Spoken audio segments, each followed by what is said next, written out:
noite, seja bem-vindo à estreia do programa Referências. Referências é o seu programa, à terça-feira, às 21 horas, na Norte TV, onde os temas de conversa são o capital humano, percursos, projetos de vida, afetos, memórias, emoções e legado. O convidado especial desta semana é o professor Dr. Francisco Carvalho Guerra, que foi membro do painel de projetos de investigação da NATO e presidente da Comissão Administrativa do Centro Regional do Porto da Universidade Católica Portuguesa. Foi vice-reitor da Universidade do Porto.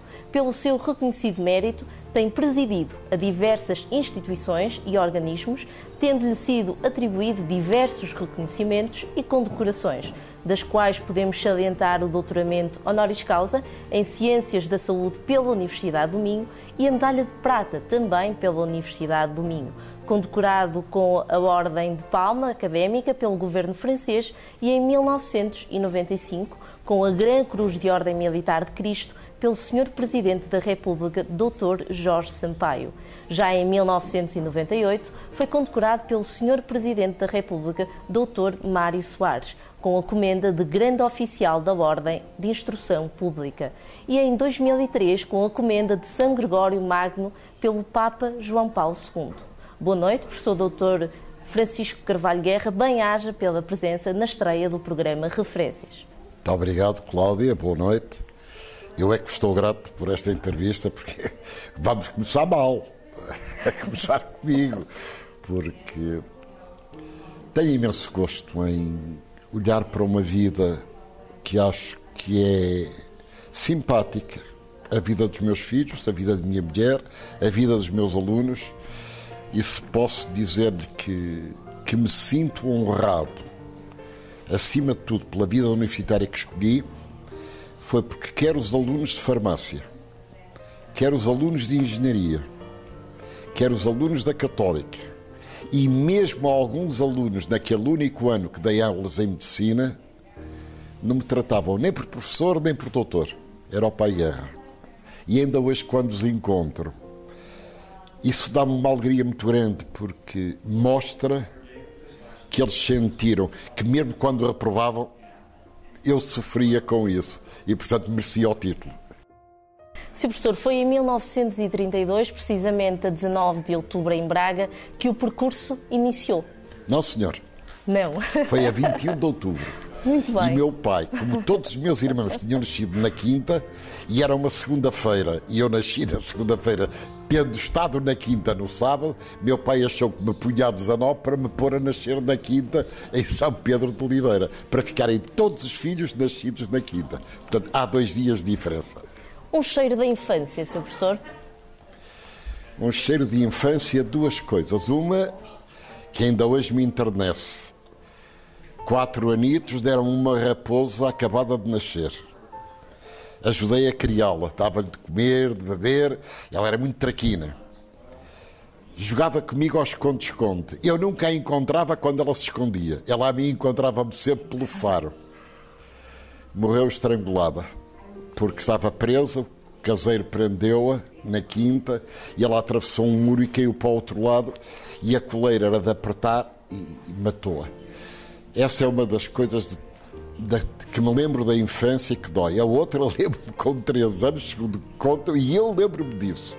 Ir com a criada buscar lenha para o fogão a lenha que temos, que foi enorme, quer em Braga, quer na quinta, e peguei numa canhota muito grande e subi as escadas. E ela era muito pesada. E quando cheguei ao cimo, deixei-a cair pelas escadas abaixo e virei-me para a criada e disse: coitado dele. Lembro-me disso também. Outra coisa agradável, aí já peneirento. Meus irmãos, um dia apanham-me a ler o jornal com 5 anos. O que é que estás a fazer? Tu não sabes ler, como é que estás a ler o jornal? Eu disse: não sei ler, queres ver? E li os títulos todos do jornal. Ora bem, ainda hoje, minhas irmãs, ainda são 2 vivas, contam isso a toda a gente, do menino prodígio que aprendeu a ler por ele. Não sei como é que foi, não faço ideia nenhuma. Sei que aprendi mesmo a ler e li. Dessas brincadeiras, éramos muitos irmãos e talvez no meio disso todos eles bastante evoluídos e bastante simpáticos para com o mais novinho.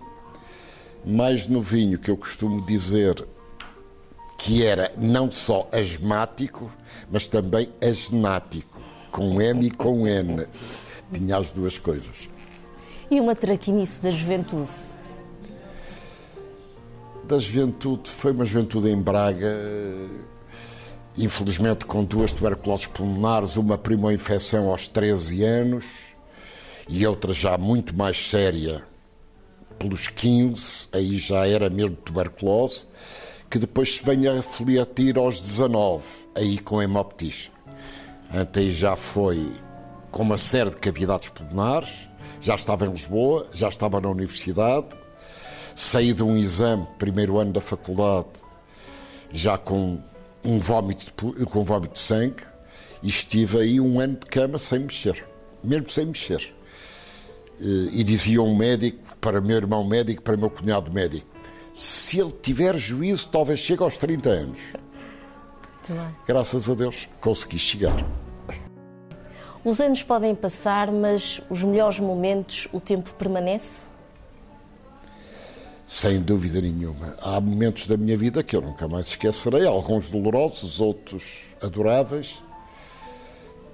O meu casamento, o nascimento dos filhos, os estudos na América, toda uma vida dedicada à investigação e a grande mudança para mim, espantosa. Eu costumo dizer que a Universidade em Portugal tive professores extraordinariamente inteligentes e capazes que não tinham laboratórios e, portanto, não tinham capacidade de fazer ciência, mas eram homens que tinham entendido a ciência que era feita noutros sítios. E, portanto, eu cheguei à América com bases muito sólidas teóricas. Com as mãos não sabia fazer quase nada, exceto em Química, porque aí em Química tive um grande professor, que foi meu compadre, padrinho da minha filha, o Dr. Alberto Ralha, infelizmente já falecido, eram os padrinhos da minha filha Rosário, e com esse homem fiz Química a sério. Fui assistente dele em Lisboa, depois de acabar a minha licenciatura, fiz mesmo Química a sério. E preparava-me para me doutorar em Química na Suíça, o que estragou a minha lua de mel. Porque casei num sábado e tínhamos combinado que esse prémio Nobel, que o professor Reichstein, com quem o Dr. Ralha se tinha doutorado, quando viesse a Portugal, que ia passar por Portugal a caminho da América, falaria comigo para combinarmos quando é que eu ia com uma bolsa fazer o doutoramento com ele na Suíça. Eu casei no sábado e o telegrama chegou à minha casa na segunda-feira e meu pai telefonou-me a dizer: o Dr. Reichstein chega a Lisboa amanhã. Bom, interrompemos a lua de mel e fomos a correr para Lisboa. Afinal, o avião não aterrou porque houve um avião que desceu de barriga em Lisboa e, portanto, durante várias horas o aeroporto esteve encerrado. Mas agora já não vale a pena recomeçar essa lua de mel, graças a Deus. Sr. Professor, como surge o interesse pelo curso de farmácia? Tenho que ser muito sincero, já disse isso em várias entrevistas, os farmacêuticos não gostam de ouvir isso, mas eu digo, eu fui relativamente mau aluno no Liceu de Braga, a desenho, a história, geografia médica, acabava por passar sempre, mas era sempre um dos melhores alunos, se não o melhor, a matemática. Eu fiz o 5º ano com 19,8 a matemática e o 7º ano com 19,9. Muito bem. Portanto, eu adorava matemática, adorava mesmo.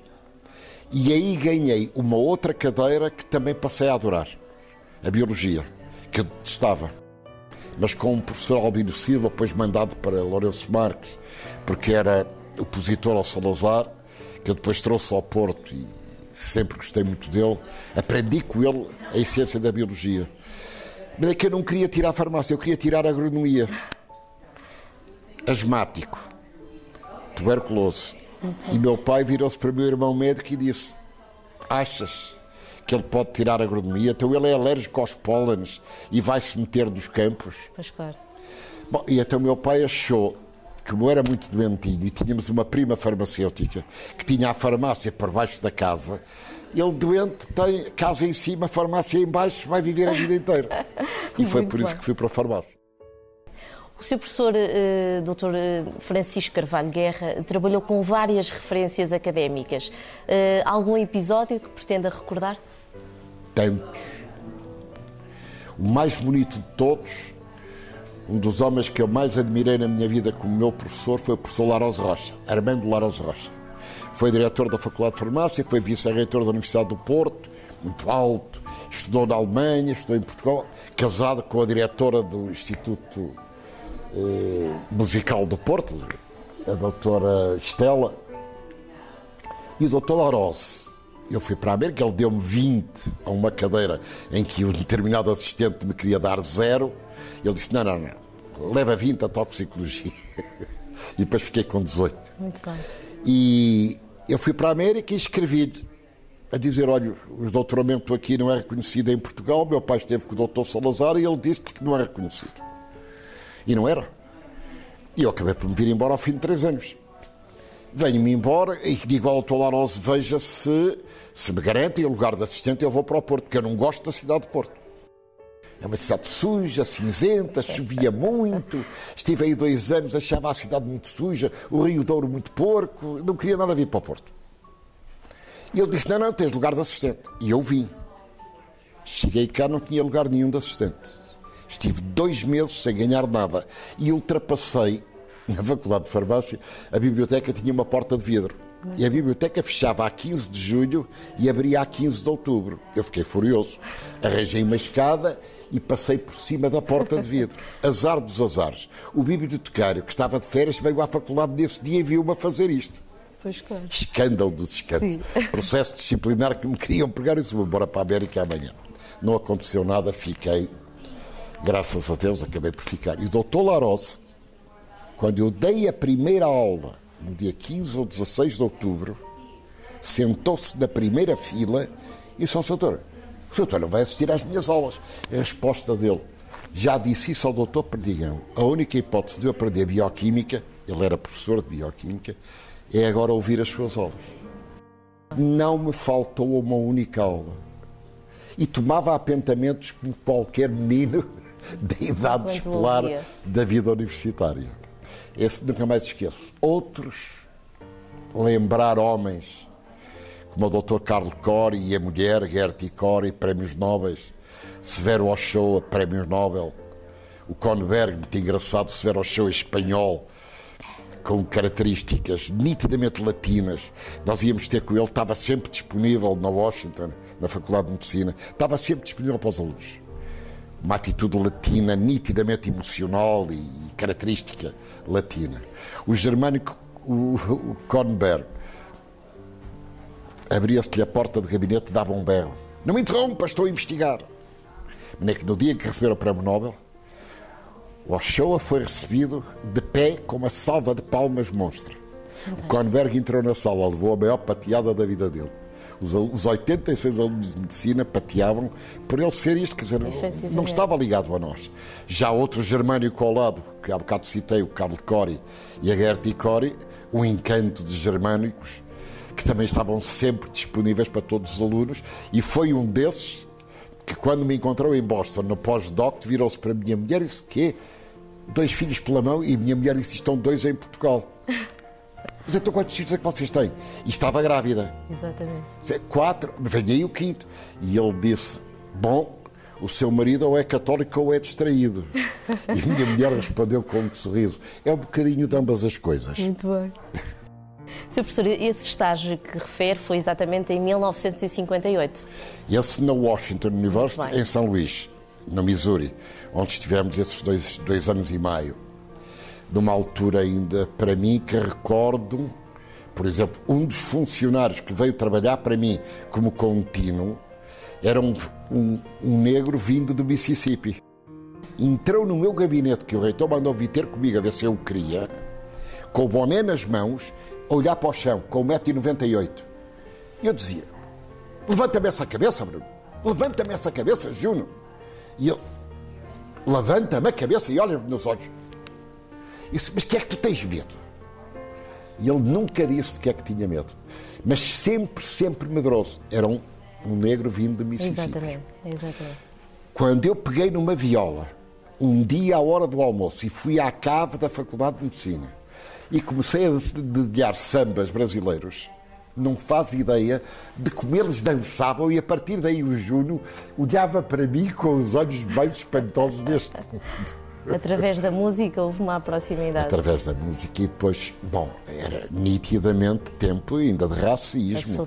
Havia a fuga do sul para o norte, que depois via encontrar o contrário em Washington, D.C., portanto, o departamento já central da capital americana. Em 1976, grande maioria de raça negra da população de Washington, 75%, sair à rua depois das 7 da noite, o porteiro não me deixou ir à farmácia sozinho. Acompanhou-me à farmácia. E eu disse, mas como? A 200 metros. Não vai sozinho. Era ao contrário. O racismo negro a pagar aquilo que tinha sofrido do racismo branco nos outros tempos. Creio que isso hoje está ultrapassado, com um presidente meio negro, meio branco, que não é totalmente negro, e que está a conseguir, de facto, uma América que para mim é um encanto. O meu filho diz que não. Eu tenho um filho a viver na América, em Phoenix, já vai com perto de 20 anos, advogado, mas diz, não, a América que nós temos hoje não é a tua América, não é a América dos teus tempos. Mas eu acho que é. Acho que ainda é um país muito engraçado, é um país cuja cultura popular só conhece a América, porque alunos da Faculdade de Medicina em Boston e em São Luís perguntavam-me, vocês têm automóveis em Portugal? Vocês têm rádio? Vocês têm televisão?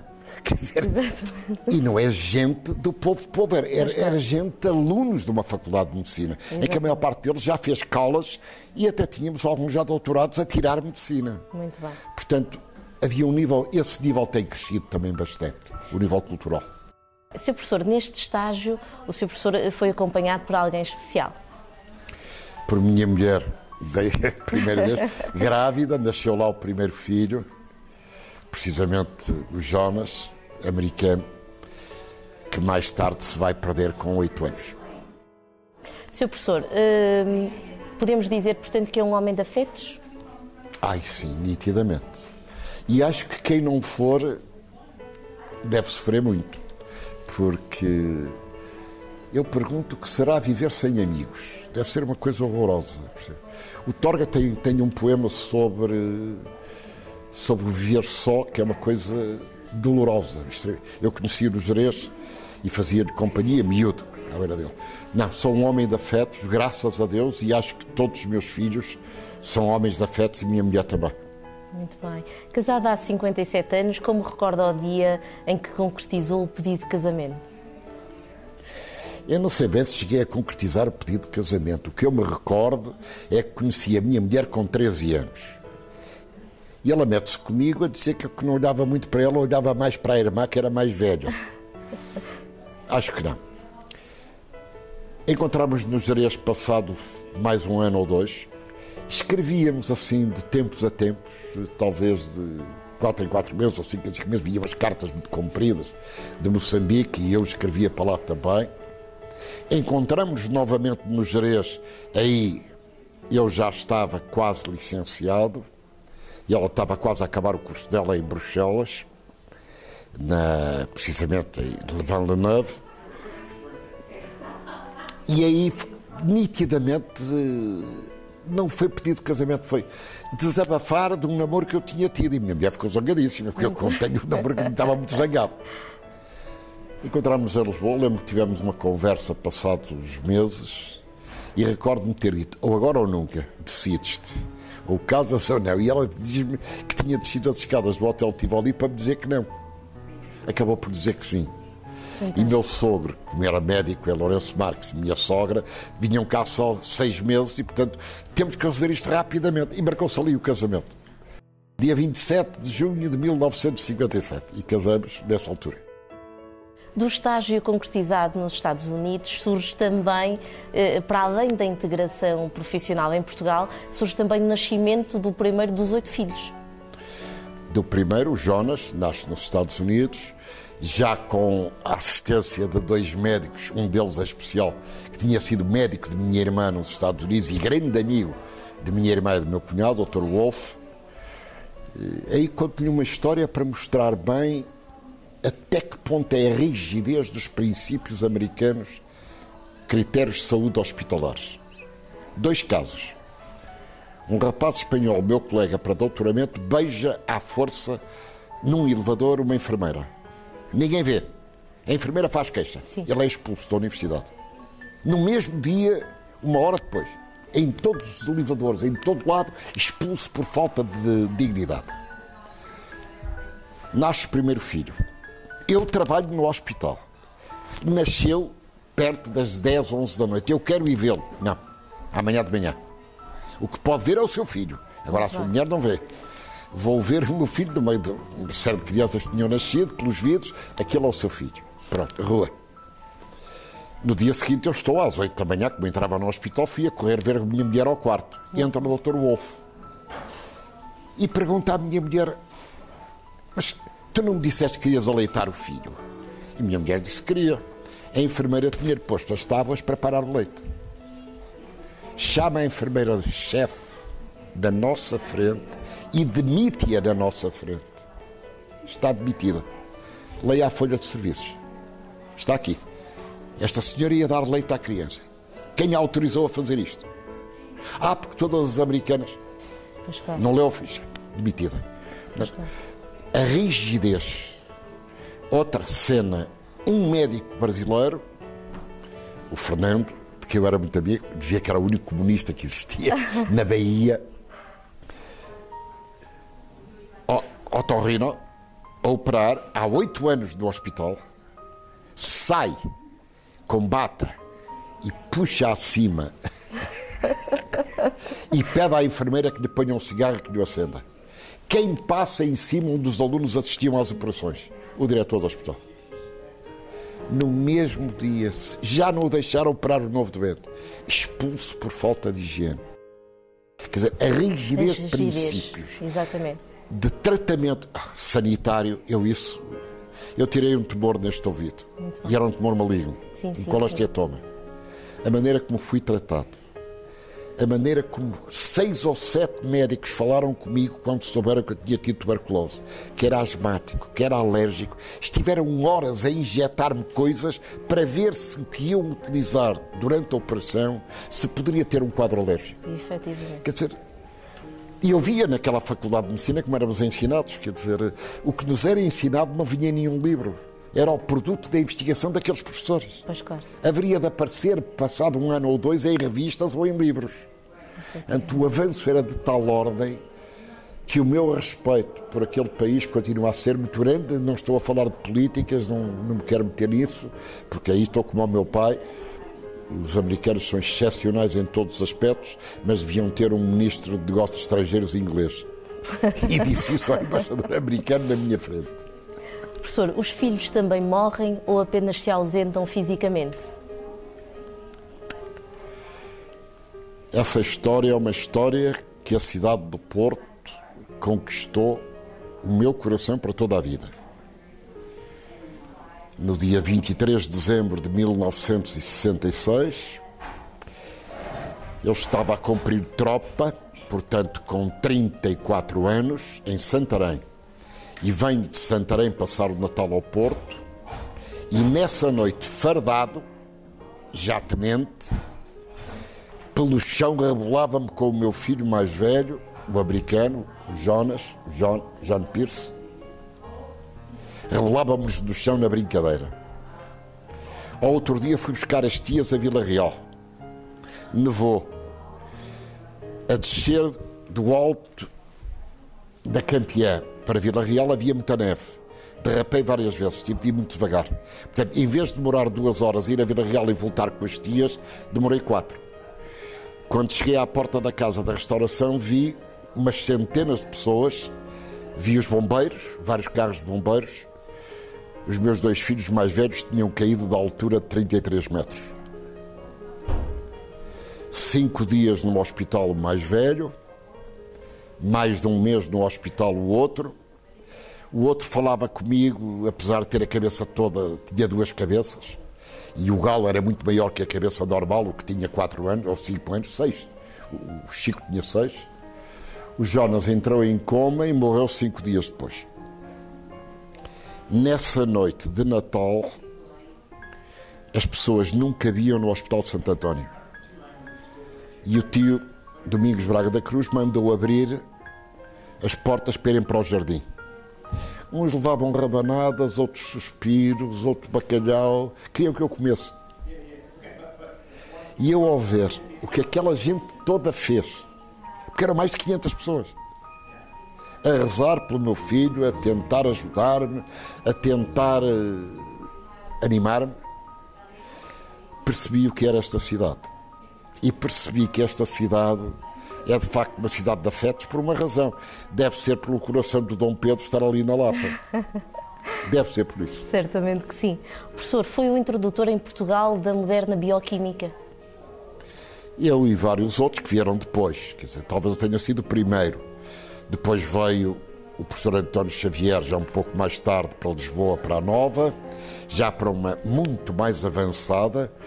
No período intermédio veio o professor Pato Carvalho, de São Francisco, de Berkeley, também para Coimbra, e depois vieram mais pessoas, quer dizer, mas o primeiro fui eu, sem dúvida, porque tive esta sorte. O governo americano manteve-me os subsídios que me dava na América para a investigação que eu fazia na Washington. E, portanto, eu nem queria acreditar, porque recebi o cheque e recebi a decisão no dia 1 de abril de 1961. Foi. No dia 1 de abril, eu tinha vindo da América, e chega-me a carta a dizer sim, senhor, e já trazia o cheque dos 19.999 dólares. Que nessa altura era bastante dinheiro. Mas o doutor Perdigão, grande amigo do meu pai e que achou piada ao filho, deu-me 519 contos. Com este dinheiro eu montei o melhor laboratório da Península Ibérica de Bioquímica. E recebi gente de medicina, farmácia, agronomia, veterinária, doutoraram-se comigo. E o grupo alargou-se muito. E grupo muito bom. Não esqueço pessoas como o Teixeira da Silva, como o Padre Archer, passaram pelo laboratório pessoas de uma qualidade superior que me ajudaram a criar uma bioquímica muito moderna. E os próprios alunos de farmácia, nessa altura, era um curso excepcional, onde estava um moço que era capitão de comandos e que foi expulso do exército por ter casado com uma espanhola. Era proibido. Exatamente. E esse homem, como era professor do colégio militar, ajudou-me muito, porque era mais velho que eu. Ajudou a que a turma quisesse estudar bioquímica a sério. E como o doutor Aronso também assistia, depois eu trazia muita gente, trouxe o sistema americano de pôr na minha cadeira 7 ou 8 professores a dar aulas, que em farmácia alguns professores ficaram fulos. Eu estava a vender a farmácia a outros cursos. Eu tive gente como o Vanuda a dar aulas, como o Teixeira da Silva, como o Santos Mota. Eu convidava várias pessoas, que na América é vulgar, quer dizer, cada professor numa cadeira dá 5 ou 6 aulas, não dá mais, mas são 20 professores a dar aquela cadeira. E cada um só dá 4 ou 5 aulas. Exatamente. Tentei pôr esse sistema, portanto, mas não fui eu o único, como digo, um grupo enorme de pessoas, entre as quais uma que foi homenageada agora em Lisboa pela Universidade Católica, o professor Pato Carvalho, ajudaram a criar uma bioquímica em Portugal que hoje, aí há uma coisa que é diferente, é que eu posso ter também mais uma vez peneiras, sou o melhor da minha rua, o mais alto, tenho mais cabelo branco, tenho mais filhos, tenho a cadela mais bonita da minha rua, etc. É que em 1986 criei uma coisa única que deu resultado, as chamadas Workshops on Modern Biology, que era trazer em determinadas áreas, em bioquímica, biofísica e biologia molecular, do melhor que o mundo tivesse. E tinha a sorte que eles aceitaram. Porque tinham sido meus professores alguns, e outros, vendo que eu tinha trazido este prémio Nobel ou aquele, também quiseram vir. E isto foi de tal maneira espantoso. Havia 3 cadeiras essenciais que cada pessoa tinha que fazer em 3 anos, bioquímica, biofísica e biologia molecular, e depois, conforme fosse médico, ou farmacêutico, ou veterinário, ou agrónomo, tinha do lado mais 6 cadeiras que tinha que fazer também com professores estrangeiros. E quando tivesse as 9 feitas, podia-se doutorar. Isto teve tal impacto em Portugal, em que eu trouxe gente de Aveiro, de Coimbra, de Vila Real, de Braga, de Porto, que a Comunidade Europeia pediu-me para lançar isto na Europa e eu fui lançar o mesmo tipo de workshops na Europa. Aí tenho certas peneiras, com a ajuda dos meus colegas, conseguimos fazer uma coisa única. Sr. Professor, como define João Paulo II? Voltamos ao mesmo. Lá está. Em primeiro lugar, homem de afetos. Em segundo lugar, um polaco que soube o que era ter o garrote russo em cima na invasão, o garrote alemão da invasão, o que era sofrer na carne daquele povo. Eu acho que ele intuiu tudo isso. E, portanto, quanto mais tarde já eu estou a sair da NATO, no Comitê Científico da NATO. Portanto, eu estive 17 anos, ainda convidado pelo Dr. Salazar e depois por todos os outros. Só me demiti com o Vasco Gonçalves. E ele responde quando ouve dizer, nessa altura estava já na OCDE, e ele responde quando ouve dizer que a Rússia vai invadir de novo a Polónia por causa daquilo que se está a passar na Polónia, de certas rebeliões, para não aceitar o garrote. Ele responde, eu estarei à frente das tropas polacas no dia em que vocês entrarem. Pois claro. E parece que isto travou mesmo. Eu estive com ele 3 vezes. Tenho uma cena deliciosa com João Paulo II e tenho uma fotografia que define esta cena. O Dom José Pelicato vai ser cardeal e vai ser o Dom José Martins. E convidam-me para assistir. E eu vou a Roma. Já conhecia João Paulo II, ter vindas a Lisboa, com quem estive, de uma das vezes também sozinho. E o Dom José diz, amanhã eu posso levar 10 pessoas, eram 43 cardeais, e quando chegares, eu apresento-te, e tu dizes 2 palavras, mas é 1 minuto. O Manuel Braga da Cruz ia à minha frente, reitor da Católica. E o Dom José diz, Manuel Braga da Cruz, reitor da Universidade Católica em Lisboa. E o Manuel disse, não sei o quê. E o Santo Padre parecia que estava, já que nem ouvia, percebe? Era essa que eu tinha, coitado, já está tão diminuído. Estava assim. E agora entro eu, e o Dom José diz, Francisco Guerra, vice-reitor da Católica no Porto. O Papa levanta. Vocês tinham-me dito que só havia uma Universidade Católica em Portugal, como é que agora há 2? Eu dou uma gargalhada e o fotógrafo apanha-me. Pois claro. Aquelas gargalhadas monstros. Muito bom. Sr. Professor, que legado quer deixar? Legado? Talvez aquilo que disse no dia da morte de Valente de Oliveira, do professor... Manuel de Oliveira. Manuel de Oliveira. No mesmo dia em que morreu também o Silva Lopes. 2 homens que eu defini como 2 homens de caráter. 2 homens dignos. A dignidade fazia parte do corpo inteiro de qualquer um deles. E o legado que eu mais gostava de deixar aos meus filhos era esse. Aos meus filhos e àqueles que foram meus alunos e àqueles que ainda acreditam um pouco numa pessoa que foi professor deles. A dignidade, a personalidade. Não há liberdade sem isso. E não há criatividade também sem isso. E o povo português precisa de ganhar confiança uns dos outros para darem as mãos e construírem aquele outro Portugal que já tivemos. Eu sei que foi no século XV, XVI e XVII. Mas às vezes esquecemos que a primeira escola interdisciplinar do mundo foi feita em Sagres por um homem que nasceu no Porto, o Infante. E o irmão andava pela Europa a viajar 7 anos e a cavalo mandava missivas. Olha, encontrei um mariante muito bom, olha, encontrei um timoneiro muito bom, olha... E a cavalo levava a resposta, contratam e mandam. E iam para Sagres. E este conceito interdisciplinar é ele que começa. E foi de tal maneira importante que a medicina experimental começa na Índia, com a descoberta da Índia com o Garcia da Horta, que faz experiência com os produtos e as drogas asiáticas, e em Braga com o Francisco Sanches, então arcebispo de Braga. Eu vou dizer isso amanhã em Braga, porque vou pediram-me para fazer uma palestra amanhã no Congresso dos Analistas. Eu acho que este que é o legado mais importante. Dignidade, sabedoria, se for possível, e, acima de tudo, muita criatividade, muito afeto, muito dar de mãos, com a ideia de construirmos esse novo Portugal que precisamos todos. Sr. Professor, bem-aja por ter aceito este convite. Foi um gosto para o programa Referências. Até para a semana. Referências é o seu programa à terça-feira, às 21 horas, na Norte TV.